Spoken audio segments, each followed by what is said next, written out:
Hi friends, welcome back to smart Rajeshwari kitchen. ఎలా ఉన్నారు friends? అందరూ బాగున్నారా? ఈరోజు మంచి రెసిపీ అండి. సింపుల్గా ఈజీగా ఉంటుంది.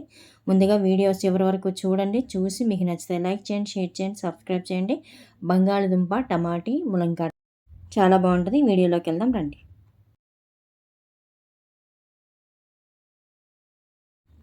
ముందుగా బంగాళదుంపలు తొక్క తీసి ముక్కలు కట్ చేసుకోనండి. అలాగే టమాటీలు, ములంకాడ, ఉల్లిపాయ, పచ్చిమిర్చి అన్నీ కట్ చేసి పక్కన పెట్టుకోవాలి.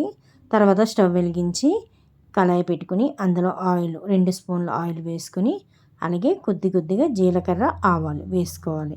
వేసుకొని వేగిన తర్వాత ఉల్లిపాయ, పచ్చిమిర్చి వేసుకొని వేగనివ్వాలి. సింపుల్గా ఈజీగా ఉంటుందండి. ఎక్కువ మసాలాలు ఏం లేవు ఇందులో. ఓన్లీ అలాగా ఉప్పు, కారము, అలాగే అల్లం వెల్లుల్లి పేస్టు వేసుకున్నాము. మన వేసవికాలం కాబట్టి ఎంత తక్కువ మసాలాలు తింటే అంత మంచిది. చూసారు కదా, ఉల్లిపాయలు, పచ్చిమిర్చి వేగిన తర్వాత కొద్దిగా కరివేపాకు వేసుకోవాలి. ఇవి మొత్తం వేగిన తర్వాత మనం కట్ చేసిన బంగాళదుంపలు వేసుకోవాలి. ముందుగా బంగాళదుంప ముక్కలు వేసుకోండి. కాస్త అటు ఇటు తిప్పిన తర్వాత ములంకాడ ముక్కలండి నేను ఇలా కట్ చేశాను. ఇలా పైన చూసారు కదా, గ్రీన్ కలర్లో ఉంది. ఆ తొక్కైనా తీసేసుకోవచ్చు. నేనైతే ఎప్పుడు తీనండి, అలాగే వేసేస్తాను. చూసారు కదా, ఇలా ఒక 5 నిమిషాలు మూత పెట్టి మగ్గిన తర్వాత అల్లం వెల్లుల్లి పేస్ట్ వేస్తున్నాను. ఇంకా మసాలా పొడులు ఏమీ వేయట్లేదండి. చూసారు కదా, ఒక 5 నిమిషాలు మూత పెట్టి పచ్చివాసన పోయినంత వరకు మగ్గనివ్వండి. మగ్గిన తర్వాత తగినంత కారము, అలాగే రుచికి తగ్గ ఉప్పు, కొద్దిగా పసుపు వేసుకొని మొత్తం అంతా కలుపుకోండి. సింపుల్గా ఈజీగా ఉంటుంది. మనకి మసాలాలు తక్కువైన కూర చక్కగా రుచిగా కూడా ఉంటుందండి. పిల్లలు కూడా ఇష్టంగా తింటారు. ములంకాడలో చాలా మంచిది కదా ఒంటికి. ఇప్పుడు టమాటీ ముక్కలు వేసుకొని హైలో పెట్టుకొని మూత పెట్టుకొని ఉంచుకోండి. ఒక్క 2-3 నిమిషాలు పెడితే చక్కగా మెత్తగా మగ్గిపోతాయి. ఒక్కసారి మళ్ళీ కలిపి వాటర్ వేసుకోండి. వేసుకొని మీకు ఎంత గ్రేవీ కావాలో చూసుకొని వాటర్ వేసుకోండి.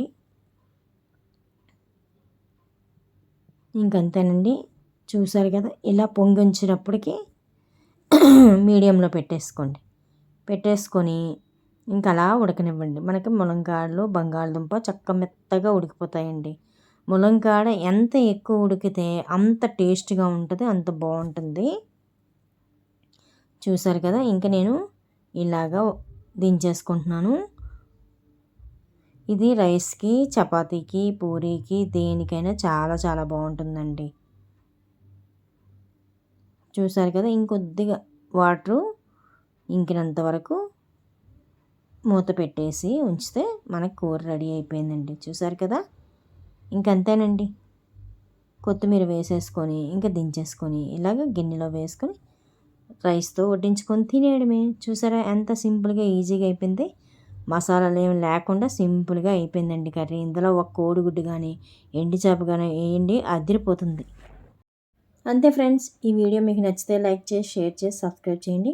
మళ్ళీ మంచి వీడియోతో వస్తా friend. Thank you for watching. Bye.